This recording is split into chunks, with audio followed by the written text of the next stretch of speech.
Baiklah ya, kita mulai materi tentang uh, statistika inference, ya, teori statistika inference.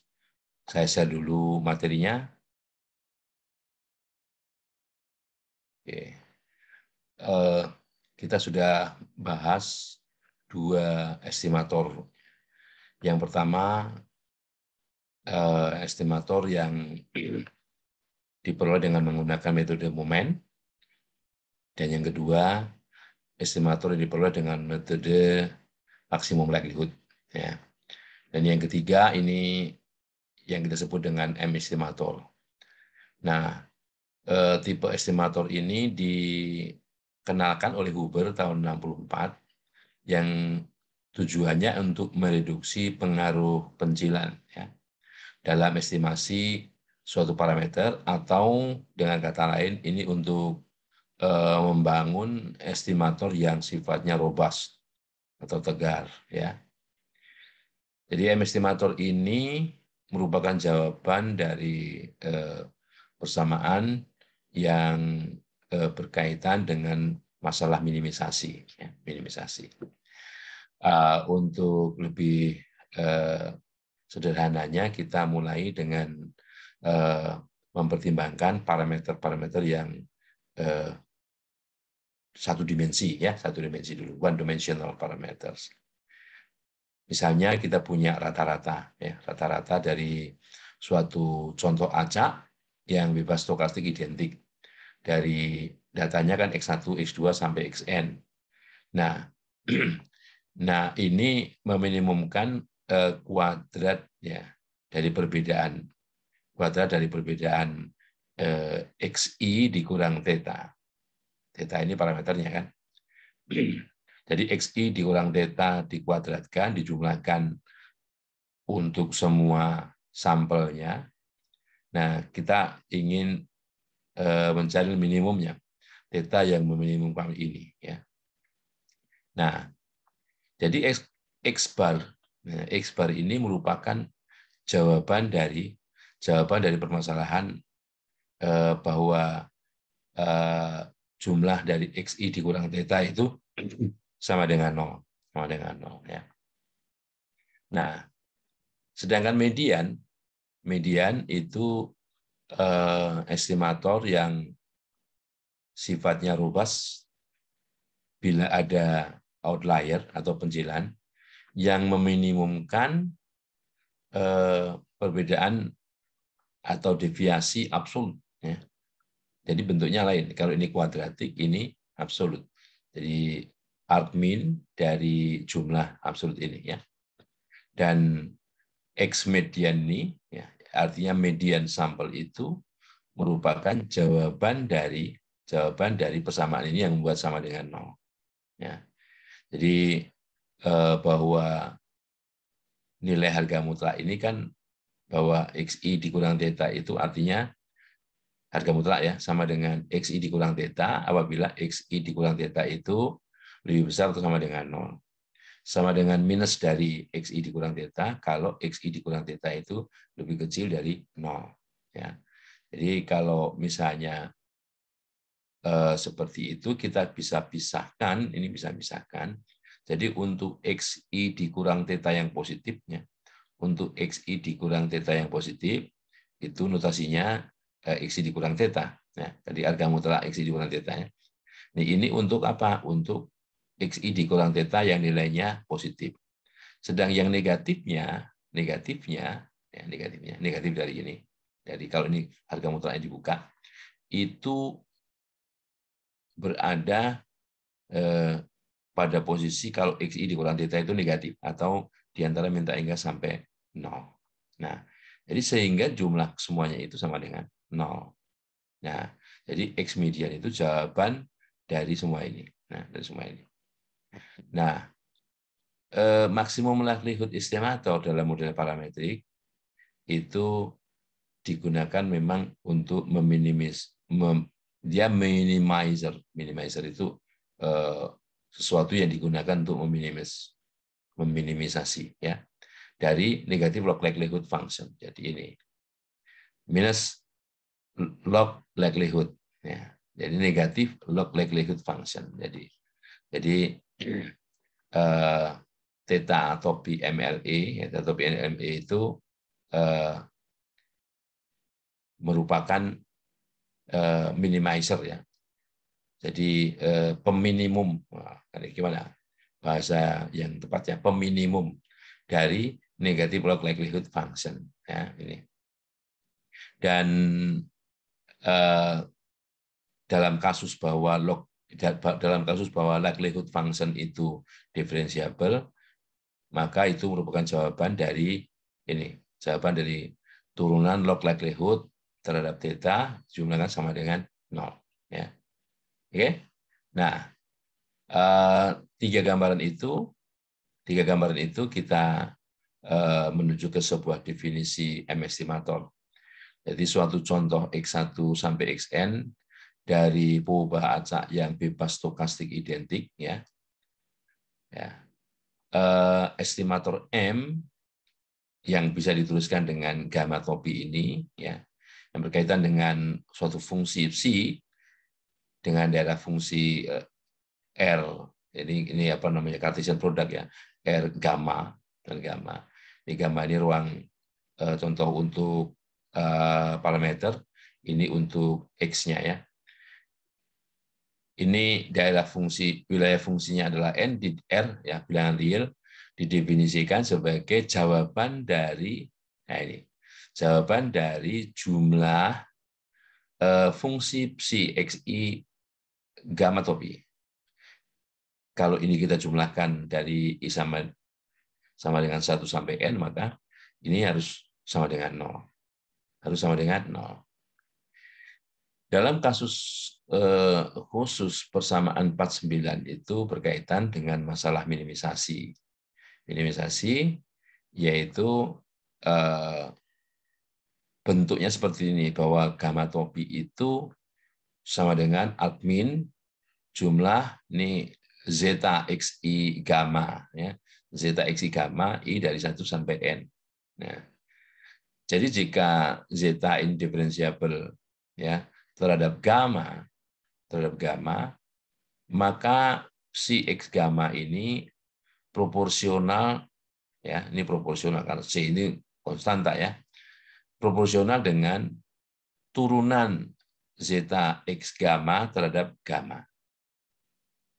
Nah, misalkan beberapa teladan dalam pengestimasian parameter lokasi. Nah, pemilihan fungsi psi-nya itu memiliki bentuk argumennya dalam bentuk seperti ini, x kurang gamma sebagai parameternya, ya. Jadi fungsi psi-nya memiliki bentuk, ya, psi dari x min gamma, fungsi zeta-nya juga memiliki bentuk x min gamma, ya. Nah, fungsi zeta tilde ini bisa dilihat dalam gambar 46. Gambar 46 itu seperti ini ya. Jadi untuk zeta tilde-nya itu bentuknya seperti ini. Bisa least square nih ya. Bisa least absolute value, least absolute value seperti ini ya. Kemudian trim ini ya. Dan ini Winsorized mean. Ya. Dengan demikian bahwa fungsi G merupakan bentuknya piecewise linear ya. Piecewise itu ya potongan-potongan ya. Secara potongan-potongan linear pada interval dari data terkecil ke J hingga data terkecil ke J berikutnya, J+1.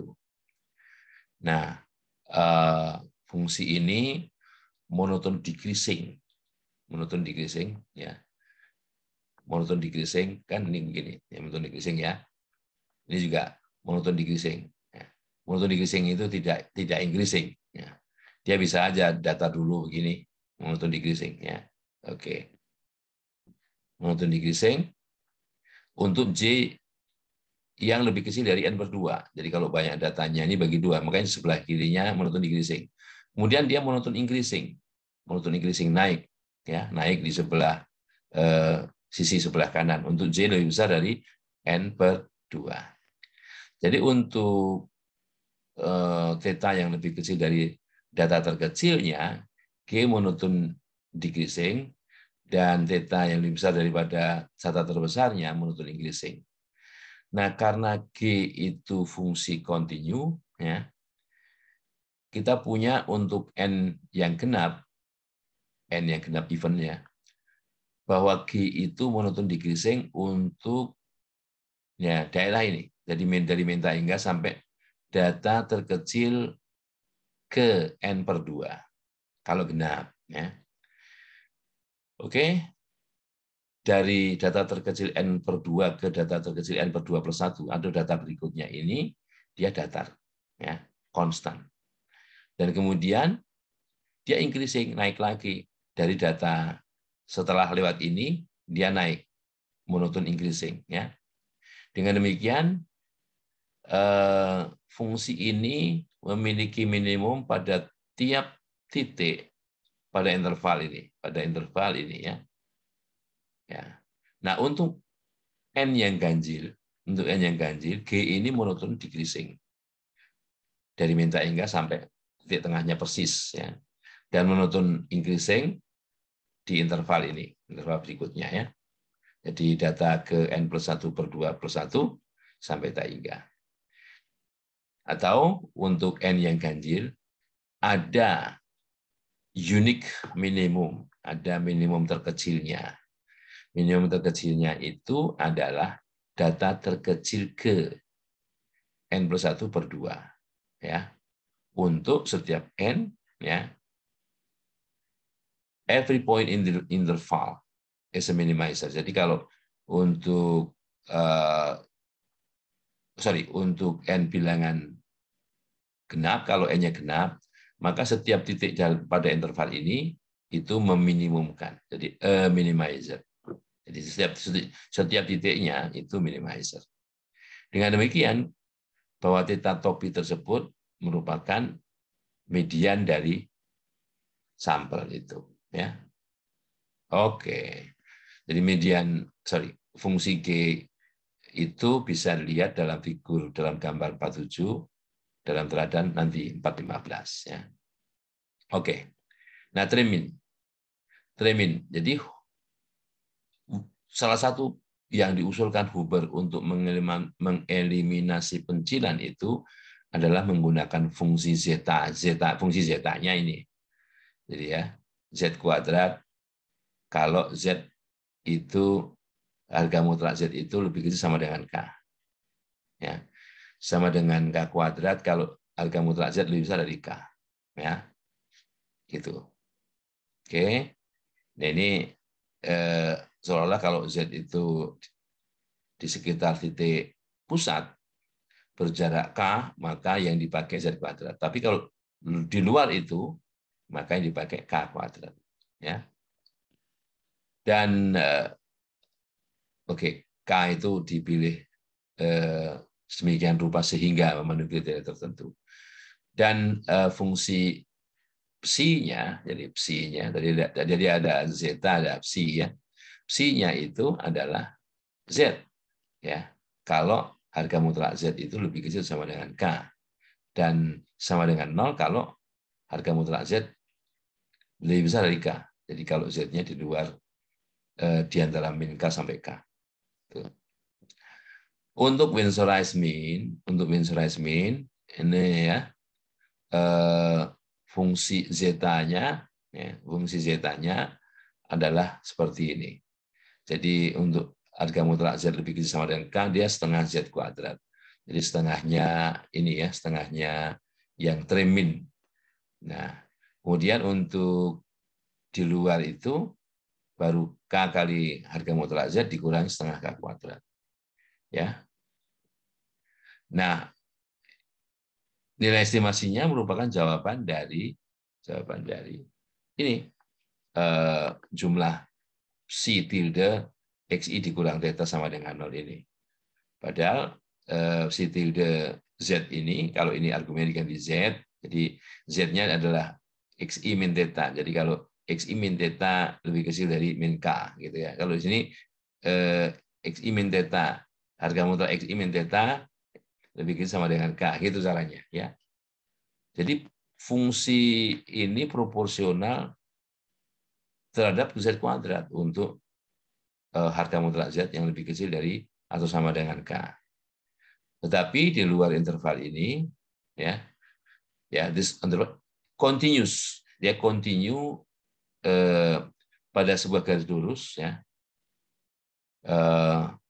daripada di lengkung parabola. Ya. Sebagaimana kalau K-nya bertambah besar, maka Z tilde ini, zeta tilde bukan Z tilde, zeta tilde ini akan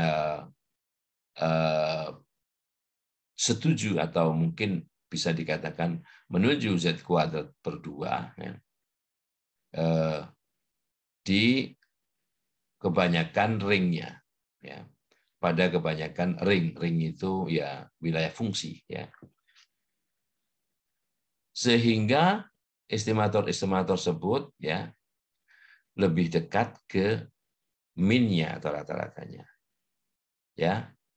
Jadi andaikan K itu semakin kecil, maka estimatornya akan lebih dekat ke medianya. Ya, jadi kalau K-nya semakin kecil, kalau K-nya semakin besar, ya, seperti apa? Kalau K-nya semakin kecil, seperti apa ya? Nah, mungkin bisa dilihat secara manual teladan berikut.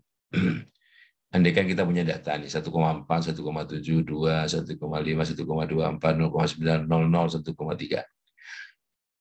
Kalau dicari ini ada 1, 2, 3, 4, 5, 6, 7, 8, 9. 9 data. Jumlahnya ini 3,1, 5,1, 6,6, 7,8, 11,8, 12,7, 13, 14 ya, 14 dibagi 9. Ini aritmatik min-nya. Nah, sepertinya nilai rata-rata ini atau rata-rata aritmatik min ini, rata-rata aritmatik itu lebih dipengaruhi oleh bilangan ini, 4 ini.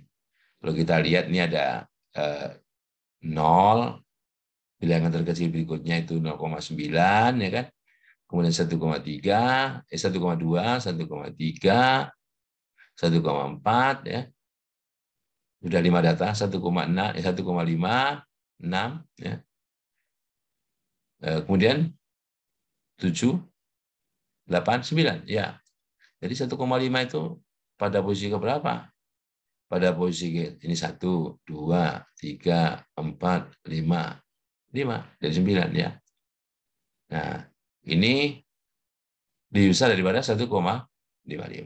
Nah, jadi sepertinya itu. Nah, kalau kita lihat mediannya, jadi data 9+1, 10 bagi 2, 5, data kelima terkecil itu 1,4. Ini nomor 1, nomor 2, nomor 3. Nah, ini 0, 0, 1, 2, 3, 4, 5 ya, data kelima 1,4 ya. Oke. Nah, dalam gambar 47 ini juga menunjukkan bahwa si pengamatan-pengamatan ini ya, dan fungsi G ini terdefinisi ya, gitu ya. Ini pengamatannya nih. Nah, ini ada data yang paling besar di sini ya. Nah, kira-kira 1,4 itu kan data keempat di sini ya. 1,4 nih. Ini sorry 1,4 nih, 1,4 ya. Nah, ini gambar sama jumlah dari nilai absolut dari data dalam tahun 2015 ya. Titik-titik tersebut itu mencirikan pengamatannya. Jadi titik-titik pengamatannya ya, pengamatannya. Nah, kalau kita lihat lagi, ini nilai estimasi Hubble yang didefinisikan dalam teladan 413 itu dengan K sama dengan 1, ya K sama dengan 1 ya, itu theta tilde-nya 1,42857. Nah, dari mana ini? Ini kita lihat dulu, ini bahwa rata-rata aritmatik dari pengamatan, kalau yang paling kiri kita, ya, kalau data pertamanya kita hilangkan, ya, dan data ke-9-nya kita hilangkan, ya, ini seperti ini, ya. Jadi ini merupakan rata-rata dari data terkecil kedua sampai rata-rata data terbesar kedua, ya. Nah, untuk semua pengamatan ini permasalahan ini terpenuhi. 2 dikurangi 1,42 sekian, lebih kecil dari 1 apa enggak? Lebih kecil, ya. Dan seterusnya, ya. Oke, ini untuk semua pengamatan we have, ya. Permasalahan nih. Jadi data terkecil ke I dikurang theta tilde. Ini K-nya berapa? Ya. Nah, sekarang kalau aritmatiknya itu, rata-rata aritmatiknya itu dari 1 sampai 8. Ya, berapa? Kita notasikan dengan theta tilde 18, 1,8. Kalau 2 sampai 9, berapa? Ya, kita notasikan dengan theta tilde ini. Nah, theta tilde 18 itu 1,25. 1,25. Oke. Nah, theta tilde 1,8 itu kalau dikurangi data terkecilnya, data terkecil pertamanya yaitu 0, ya, lebih besar dari K. Ya. 29, 1,75, ya. Kalau dikurangi dengan data terbesarnya, nah data terbesarnya mestinya ini ya, lebih besar dari K juga. Data paling besar ke-9, 4 ya. 4. Ini 1,75 dikurang 4. Ya. Minus 2,25. Ya. Di harga mutlak 2,25, lebih besar daripada A. Ya. Oke. Nah, pendekatan ini dapat digeneralisasi ke estimasi parameter yang jumlahnya lebih dari 1, multidimensional parameter. Nah, dalam hal ini, fungsi psi dan zeta yang didefinisikan pada bilangan ini, ya, yang tadinya cuma R dari gamma, nih gamanya sekarang, berada dalam ruang berdimensi K, kalau parameternya sampai dengan K. Gitu ya. Jadi ekstensinya pengembangannya itu. Nah, jadi memang ada kalau kita bicara nanti ke misalnya dalam hal model linier, ya model linier parameternya bisa banyak, ya. Oke, kita lepas dulu saja. Nah, sekarang yang berkaitan dengan kalau tadi sudah membahas mengenai estimator. Kan ada estimator misalnya metode momen, estimator metode maksimum likelihood, ya, M estimator gitu. Nah, sekarang ini salah satu kriteria untuk mengevaluasi estimator. Nah, yaitu ketidakbiasan dan mean square error. Jadi error galat kuadrat rata-rata, ya.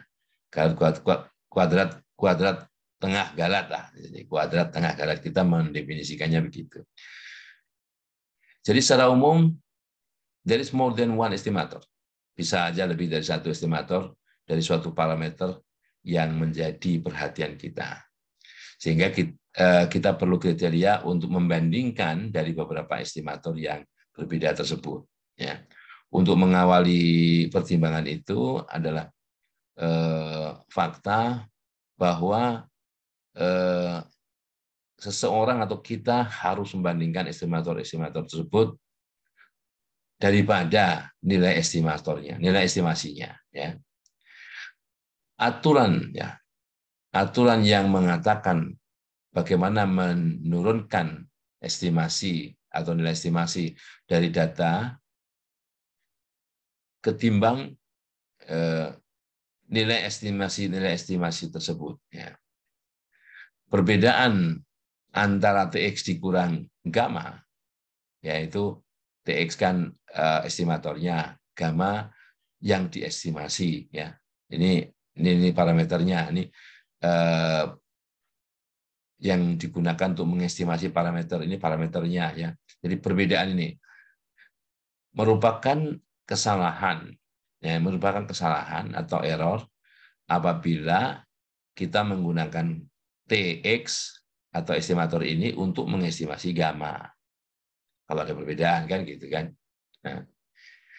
Nah, error ini bervariasi dari sampel ke sampel ya. Demikian juga perubahan X-nya ya. Demikian juga perubahan X-nya ya. Nah, distribusi atau sebaran dari fungsi TX ini atau estimator ini menginformasikan di mana dan with which pada peluang yang seperti apa nilai estimasi itu akan berada.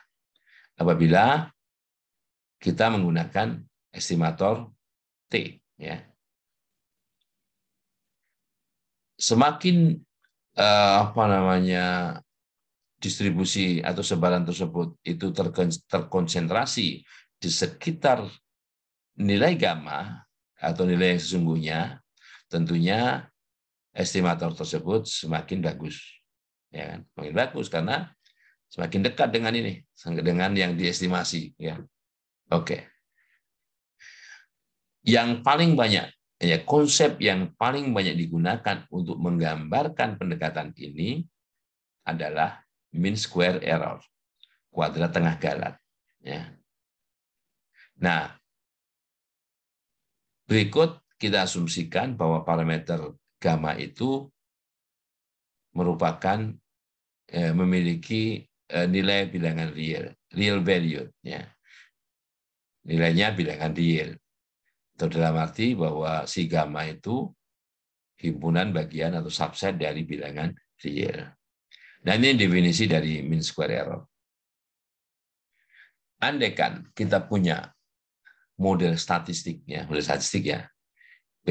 script P sama dengan himpunan P theta ini peluang suatu sebaran di mana theta itu berada dalam ruang parameter ya, dari sebuah ubah acak atau variable random X pada ruang contoh script X.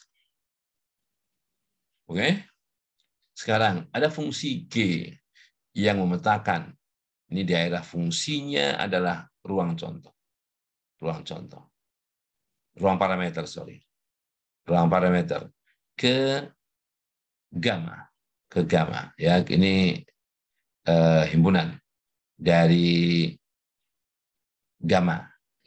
himpunan dari theta yang dipertimbangkan ya, merupakan fungsi ya, ini merupakan fungsi. Jadi G merupakan fungsi yang memetakan dari daerah fungsinya ruang parameter ke gamma ya. Dan T yang nantinya kita kenal dengan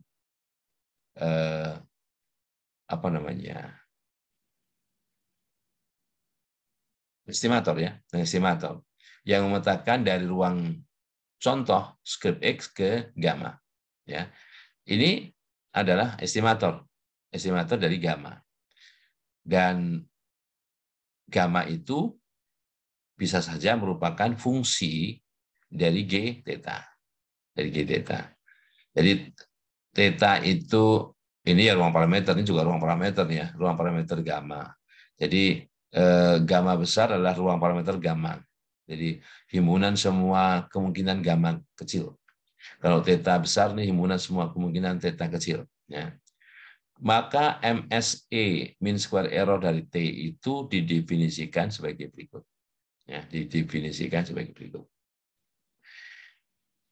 Jadi ada dua argumen, tergantung T dan theta. T dan theta. MSE T theta ini, MSE mean square error dari T terhadap theta ini merupakan nilai harapan dari T estimator itu dikurang yang diestimasi, ya nilainya dikuadratkan, ya dengan mempertimbangkan distribusi dari parameter itu yaitu theta. Oke, nah MSE sekali lagi ini singkatan dari mean square error adalah expected square atau kuadrat harapan ya, harapan dari kuadrat jarak ya, kuadrat jarak ya. Kuadrat jarak apa? Kuadrat jarak estimator, ini estimator itu dari parameter yang diestimasi. Kuadrat jarak dari estimator terhadap nilai parameter yang diestimasi. Oke.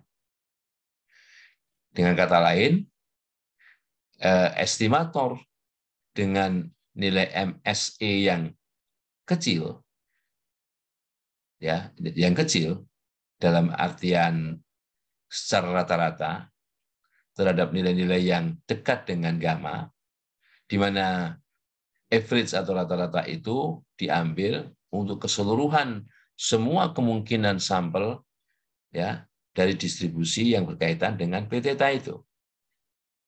Ya. Maka P theta itu, maka MSE itu dapat didekomposisi menjadi begini. Jadi begini. Ini bentuk MSE-nya nih. Bentuk MSE-nya. Yang pertama kalau T ini, jadi kalau ini disisipin begitu ya, disisipin T dikurang nilai harapan T ditambah nilai harapan T dikurang G theta ya, kuadrat ya, jadi tidak merubah nilai di sini. Maka yang pertama itu akan menjadi varian dari T ya, with respect to theta ya. Yang kedua itu menjadi bias yang kuadrat. Ya, ini kan antara ET dan G theta itu, antara ET dan G theta itu merupakan error, ya, merupakan error. Jadi error dikuadratkan, bias yang dikuadratkan. Oke, nah ini ET dikurang G theta. Ya, ini biasnya. Jadi bias kuadrat. Oke, jadi kalau diminta verifikasi ya tadi itu.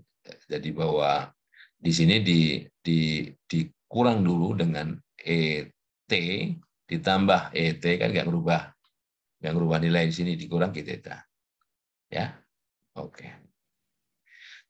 Nah, jadi ini biasnya. Jadi bias itu nilainya selisih nilai harapan dari estimator dikurangi parameter yang diestimasi. Oke. Nah, oke. Kalau disebut kalau estimator itu tidak bias, kalau tidak bias maka nilai ini sama dengan 0. Nilai ini sama dengan 0.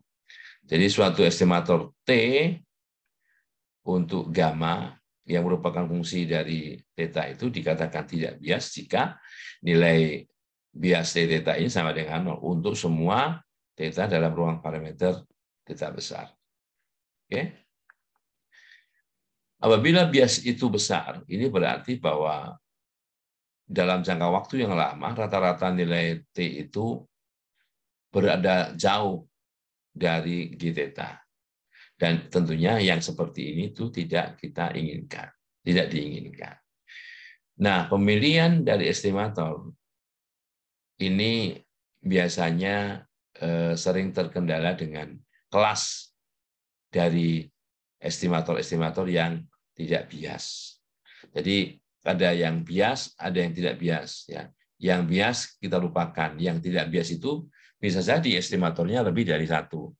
Nah, apabila lebih dari satu, ya, maka kita perlu kriteria berikutnya. Jadi di antara beberapa di antara beberapa yang tidak bias itu, yang mana yang kita pilih.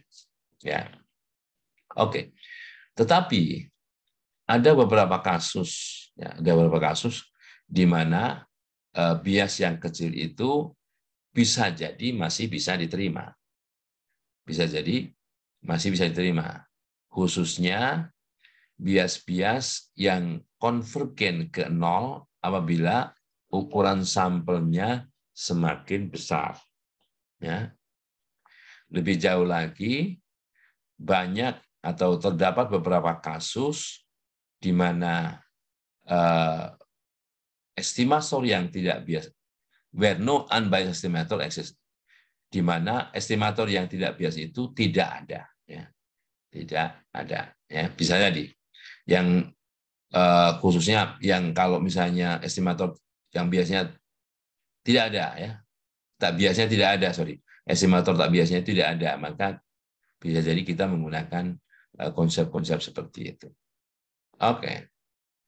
Nah, dalam teladan 416 ini mengisyaratkan bahwa ini non-existence of an unbiased estimator. Ya.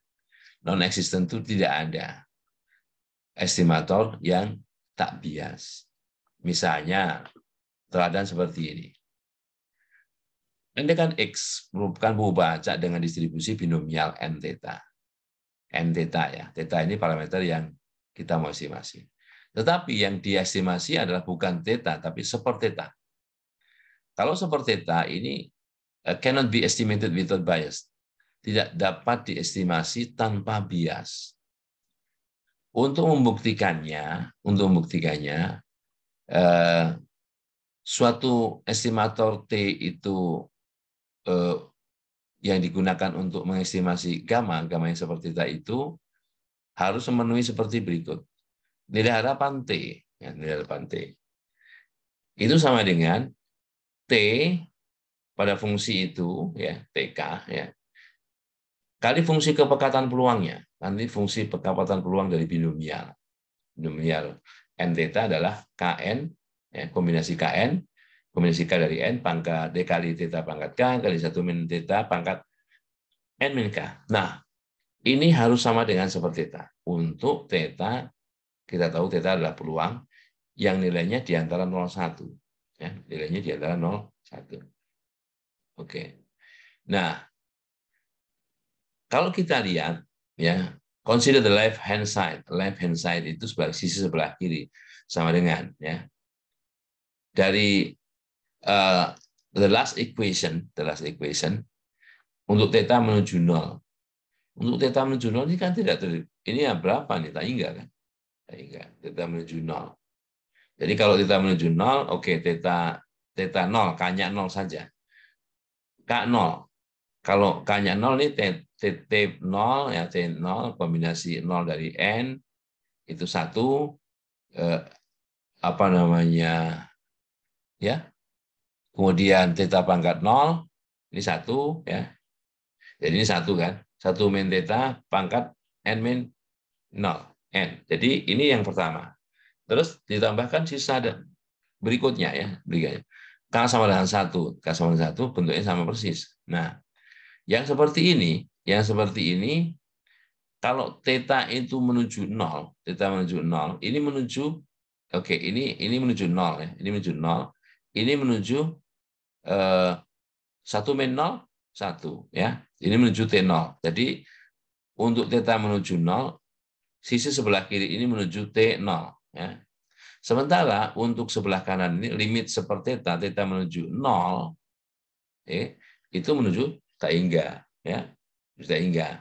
Hal ini berarti bahwa estimatornya, ya, yang memenuhi ketidakbiasaan itu tidak ada. Tidak ada, ya, tidak ada. Oke. Oke. Teladan varian sampel misalnya. Kita punya X1 sampai Xn, contoh acak saling bebas dari suatu buku acak dengan varian yang terhingga, varian terbatas, ya, atau terhingga. Misalkan parameter yang kita ingin estimasi itu, si gamma itu adalah sigma kuadrat. sigma kuadrat. Nah, ini kan IID, berarti semua variannya sama.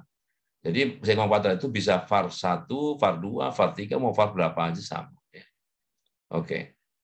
Kita tahu bahwa metode momen untuk varian itu, ya untuk varian, itu sama dengan 1/n kali jumlah XI dikurang X rata-rata yang dikuadratkan. Ya. Dan estimator ini tidak bias. Kenapa? Ya. Karena nilai harapan X rata-rata kuadrat. Nilai harapan X rata-rata kuadrat. X rata-rata itu kan jumlah X dibagi N.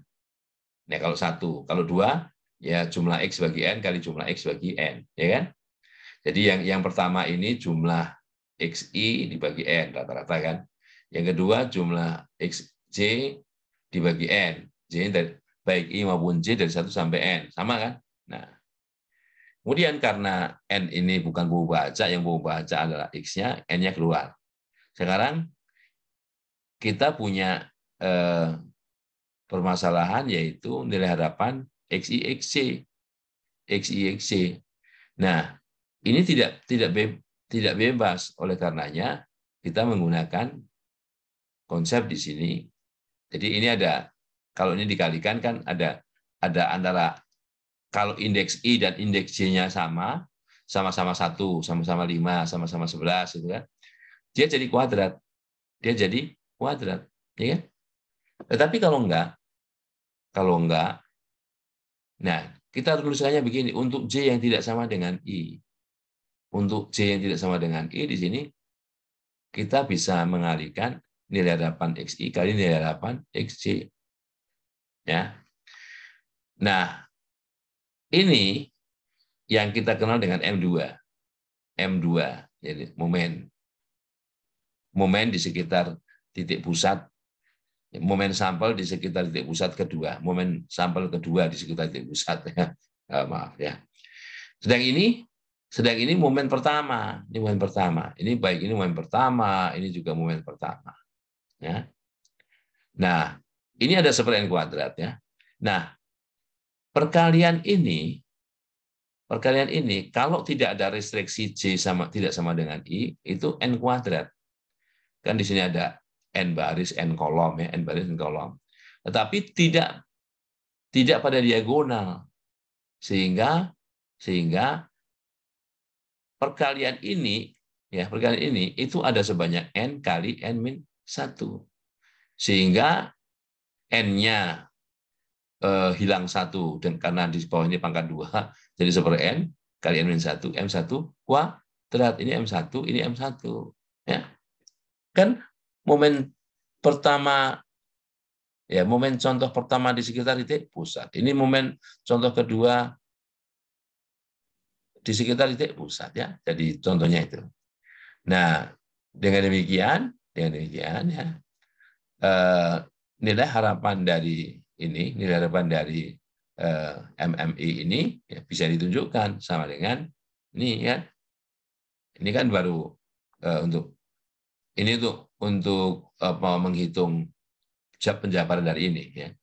Dan ini kan XI kuadrat dikurang 2XI X rata-rata ditambah X rata-rata kuadrat kan gitu ya. Nah, ini kalau kita lihat bahwa ini M2 dikurang 1/n, M2 dikurang 1/n kali N-1 kuadrat ya. Nah, kalau kita lihat bahwa nilai harapan dari taksiran sigma kuadrat MMI ini, sigma kuadrat MMI ya, sama dengan N-1 per N kali sigma kuadrat, karena harusnya sama dengan sigma kuadrat kan, jadi ini ada tidak sama dengan sigma kuadrat ya, tidak sama dengan sigma kuadrat kan, sigma kuadratnya kan ini M2 dikurang jadi kalau ini 1 dikurang 1/n sigma kuadrat, jadi kalau ekspresi sigma kuadratnya dituliskan dengan M2 dan M1 memenuhi ya. Jadi ini N-1 kali N per N sigma kuadrat. Jadi biasnya berapa? Padahal kan harusnya cuma sigma kuadrat kalau tidak bias. Ya. Jadi biasanya ini kan 1 dikurang 1/n kali sigma kuadrat. Berarti biasanya ya min 1/n sigma kuadrat. Oke? Nah, makanya dalam menuliskan varian sampel, pembaginya yang kita gunakan dalam rumus-rumus statistik itu N-1. Supaya tidak bias. Supaya tidak bias ya. Jadi kalau kita menuliskan informasi mengenai varian sampel ya. Jadi kalau ini kan bias nih. Jadi kalau dikalikan N dibagi N-1 menjadi sigma kuadrat kan. Nah, yang varian berdasarkan itu kan 1/n kali ini ya, 1/n. Nah, supaya tidak bias menjadi begini ya.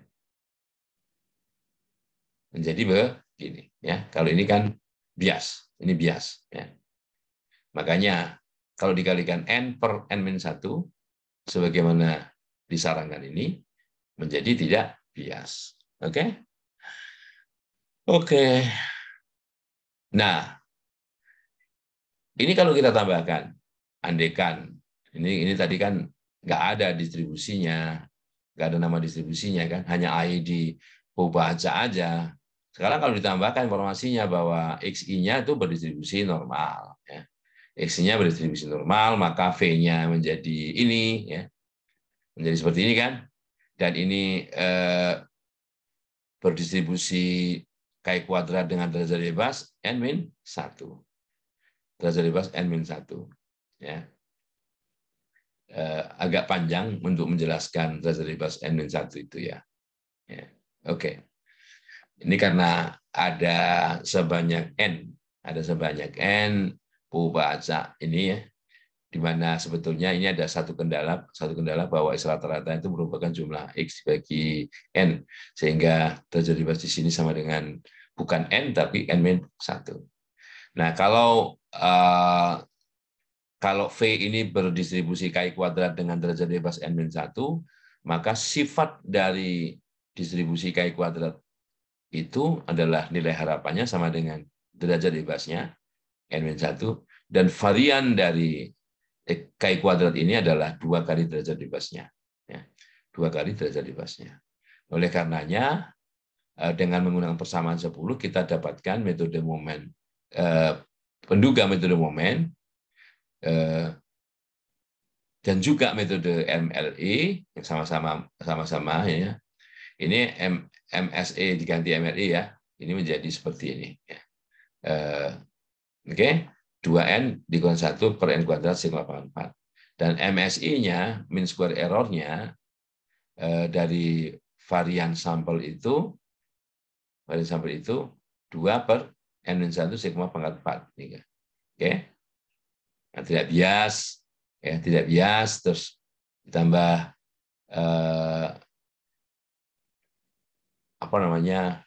nilai harapan mean square error. Jadi mean square error sama dengan formula tadi. Mana tadi?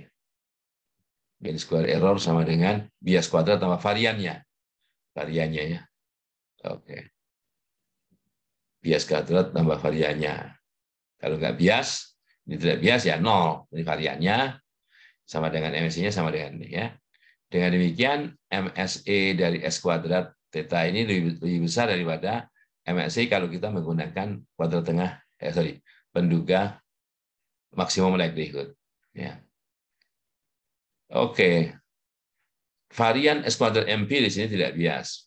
Empiris tidak bias ya. Tapi dalam kasus distribusi normal, ya, MSE-nya lebih besar daripada ini. MSE kalau kita menggunakan metode kuadrat terkecil, ya. Paham ya? Ini kita bandingkan bahwa MSE untuk kalau kita menggunakan estimator MLE untuk mengestimasi varian, ya, MSE-nya ini kan empiris ya, rumus-rumus yang sering kita gunakan itu menggunakan formula ini. Formula ini ya. Nah, kalau formula ini dalam kasus normal, nilai MSE-nya ini. Kedua nilai ini kalau kita bandingkan, ya, justru MSE-nya lebih kecil daripada MSE yang MLE itu lebih kecil daripada MSE yang S kuadrat. Ya kan? Ya. Ini kan dikatakan nih, varian empiris kuadrat tidak bias. Ini tidak bias, ya. Tapi dalam kasus distribusi normal, MSE-nya lebih besar daripada MSE yang bias. Gitu ya. Oke. Ini kan bias nih, MSE-nya kan bias. Ini bias. Ini variannya, ini biasnya. Ya. Oke. Lagi dalam dan sebaran seragam. Ini kita punya contoh acak berukuran N, bebas stokastik identik, berdistribusi seragam, continue dari 0 sampai theta. Kita tahu bahwa MLE-nya ini kan bahwa supportnya tergantung dari theta. Semua data kalau akan bernilai 1 kalau misalnya terdefinisi di antara 0 theta, ya kan? Jadi X terbesarlah yang paling dekat dengan theta. Jadi theta maksimum likelihood-nya adalah mana yang maksimum, ya, data yang paling besar. Dengan menggunakan metode yang standar, kita bisa mencari nilai harapan maksimumnya dan varian maksimumnya.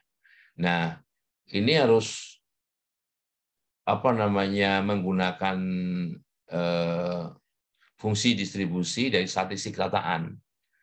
Fungsi distribusi dari statistik tataan harus lihat di non parametrik kan ada. Jadi kalau statistik maksimum itu fungsinya fungsi kepekatan peluangnya seperti apa.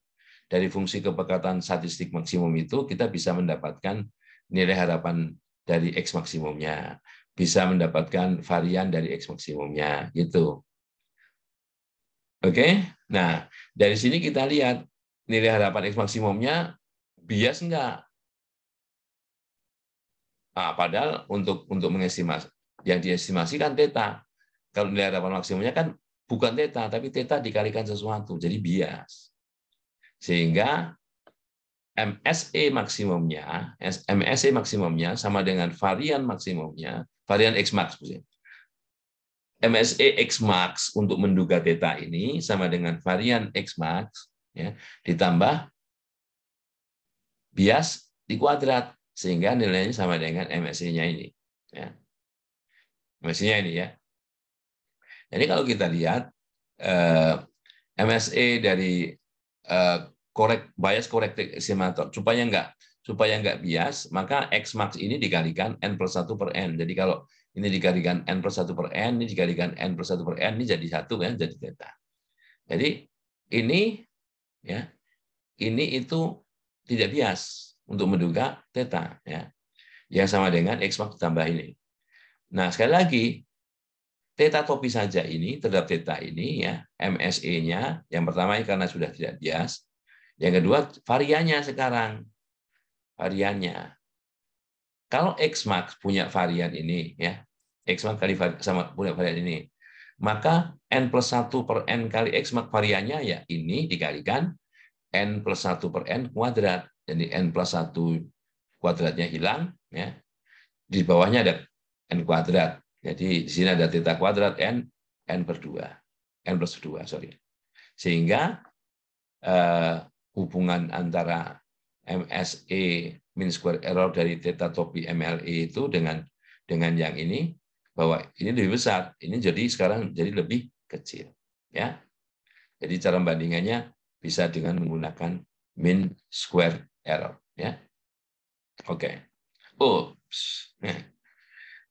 Oke, maksimum likelihood estimator untuk parameter dari sebaran seragam dapat diimprove, dapat diperbaiki dengan bias corrected estimator, ya. Dengan cara tadi, bias corrected estimator. Oke? Nah, teladan berikutnya ini distribusi binomial misalnya. X berdistribusi binomial n theta, ya. Dalam pada halaman 79 bisa ditunjukkan bahwa MLA dari theta itu sama dengan X per N. X per N. Kalau cuma satu kan, X per N. Oleh karenanya kita bisa estimator unbiased, the estimator is unbiased. Jadi kalau misalnya nilai harapan X itu N theta, ya, karena ini binomial. Sekarang nilai harapan dari ini, nilai harapan X dibagi N theta dibagi N theta, berarti tidak bias, kan begitu. Nah, setelah itu bagaimana MSE-nya? MSE-nya karena tidak bias sama dengan variannya. Varian ini adalah 1/n kuadrat kali varian X. Ya, 1/n kuadrat kali varian X. Varian X adalah N kali theta kali 1 min theta. Dibagi N kuadrat sama dengan 1/n kali theta kali 1 min theta. Ya. Oke, nah ini kalau kita lihat nilai ini, kita bandingkan bahwa theta itu nilainya di antara 0 dan 1. Maka theta itu, maka nilai varian ini akan maksimum kalau theta-nya sama dengan setengah. Sekarang bagaimana kalau kita buat theta tilde? Theta tilde itu sebagai estimator baru, X plus 1 per N plus 2. Ya, jelas. Nilai harapan dari theta tilde sama dengan nilai harapan dari X plus 1 per N plus 2. Sama dengan, ya kan gitu kan, sama dengan 1 per N plus 2 kali N kali theta ditambah 1 per N plus 2, ya kan gitu. Nih, ya. Kemudian kalau bias itu nilai harapan itu dikurangi theta, ini biasnya. Jadi ini adalah nilai harapan nih. Ya. Ingat ya, nilai harapan ini konstanta yang baca ini. Jadi nilai harapan ini semua adalah N kali theta ya per N plus 2 ditambah 1 per N plus 2 atau N theta plus 1 per N plus 2. Kan? Ini. Oke. Seperti itu caranya. Jadi setelah dapat nilai kita ketahui bias apa enggak, kemudian yang kedua adalah hubungan bahwa MSE sama dengan bias kuadrat ditambah varian dari penduga estimator tersebut, ya, estimator tersebut, ya. Nah, ini bisa dilihat bahwa estimator theta tilde memiliki nilai MSE yang lebih kecil untuk semua parameter theta yang memenuhi ini, ya. Dan ini dipenuhi apabila theta dikurang setengah itu harga mutlaknya lebih kecil daripada 1/8 atau kira-kira 0,35, ya. Dan demikian jika kita tahu lebih awal bahwa parameter yang tidak diketahui itu berada di sekitar setengah, maka lebih baik kita gunakan estimator theta tilde. Itu ya, theta tilde ini. Oke. Nah, mengenai best unbiased estimator ini akan kita bahas pada materi berikutnya, ya. Terima kasih.